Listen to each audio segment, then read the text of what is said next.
NFL. This week's Player of the Week for Week 4, it's the Jefferson Falcon quarterback, Dylan Burlingham. Dylan, welcome to the show, my friend. Thank you for having me, Sammy. Absolutely. So, we talked about those numbers out there, 266 yards. You had 4 total touchdowns in that game.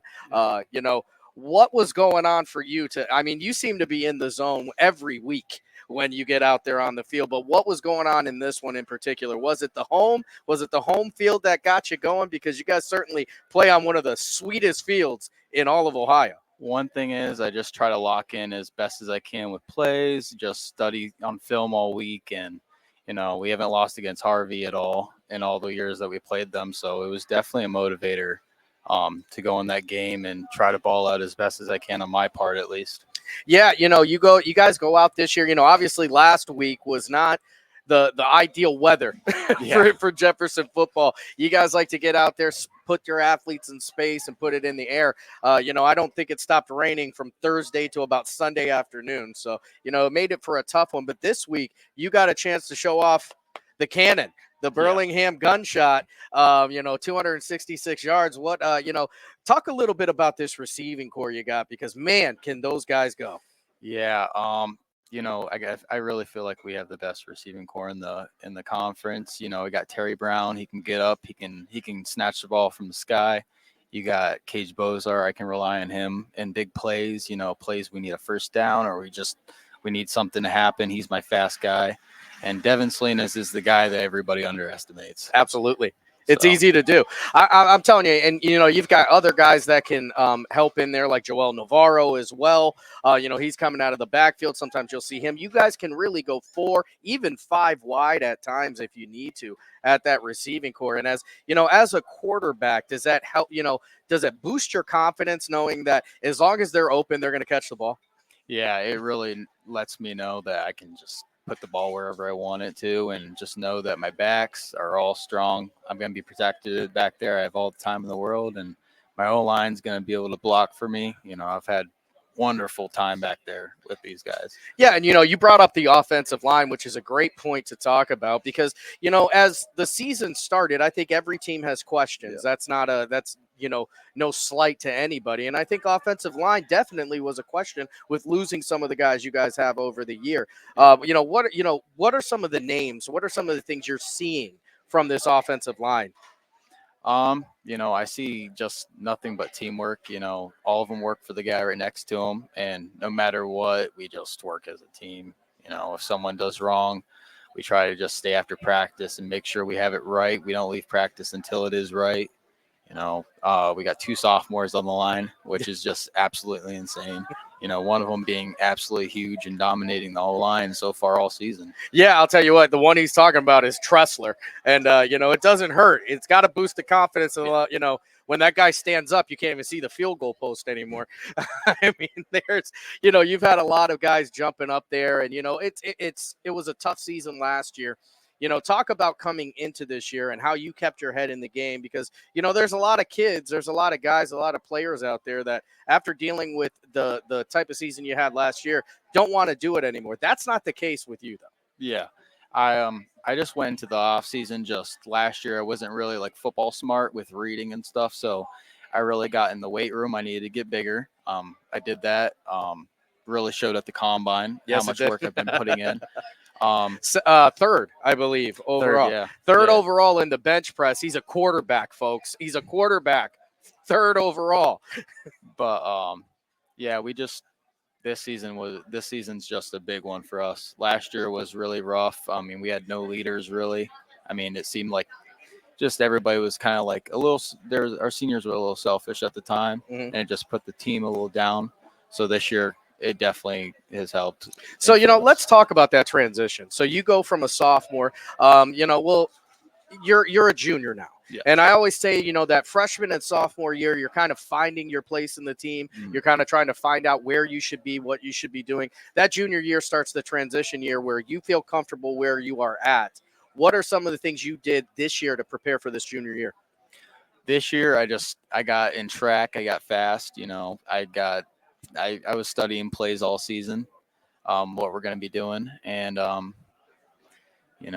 just stayed in the weight room, really. That's Yeah. about it. I'll tell you what, imagine that, folks. A Jefferson kid in the weight room. I mean, you guys seemingly live there. I think you guys spend more time in that gym than at home. That's for sure. Yeah. Let's talk a little bit about your coach, Coach Hanna. So, the relationship that you have with him, he's a quarterback, you're a quarterback. Sometimes it can be tumultuous. That's Yeah. the way it works. But, at the end of the day, it always seems to come back to talk about your relationship with your coach.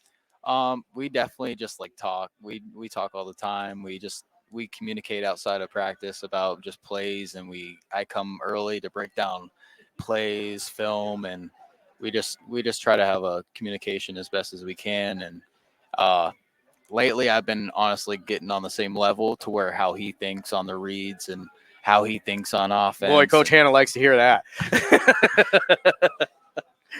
Yeah, I think it's one of those things that's definitely a benefit for, a quarterback to have that a guy who's played some quarterback, played, throughout his career. That's what he did, and that's really what he was good at.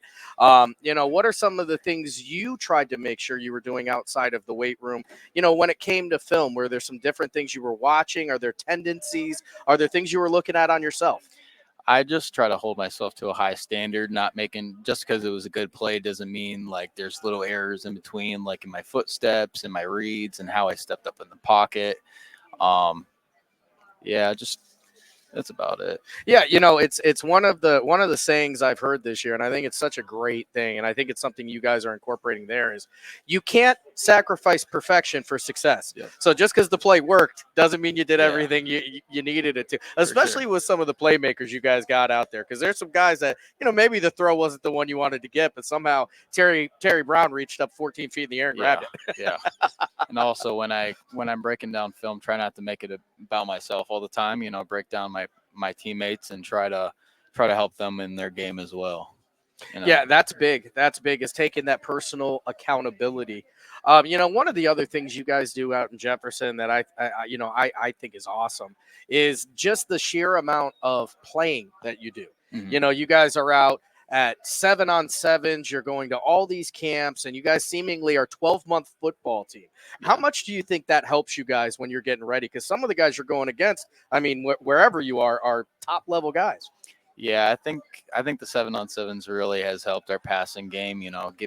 Give me a chemistry on all my guys and how they set up their routes and all their speeds and everything. And we really popped off in Erie when we won the 7-on-7 championship. So we really connected there. Yeah, what are some of the culture things that you've seen? You're one of those guys that has been under one coach your entire high school career, right? So, what are some of the culture things that get kind of hammered into you guys as Falcons? We just really try to like talk family, and just we try to just hold each other accountability to a certain accountability, and preach just that we just got to work for whatever we want. It's not going to be given to us. That's exactly it. I mean, one of the things I noticed is of all the acronyms, you guys have a ton of them. Mm-hmm. But the one acronym that has always stuck out, I think, is GRIT. And while GRIT stands for something else, I think that's something I would describe the Falcon program as. It has a great deal of grit, and it's Jefferson against the world sometimes. Yeah. So, we talked a lot about football. Let's talk a little bit about school. What are some of the things you enjoy doing when you're walking the halls of Jefferson? Ooh, my favorite subject is I'm a big history guy. I like it. Listen, I love to hear that because that's my favorite as well. I'm not a big math guy. Me neither. That's about it. Just try to get through school, keep my attendance up, and be good in school.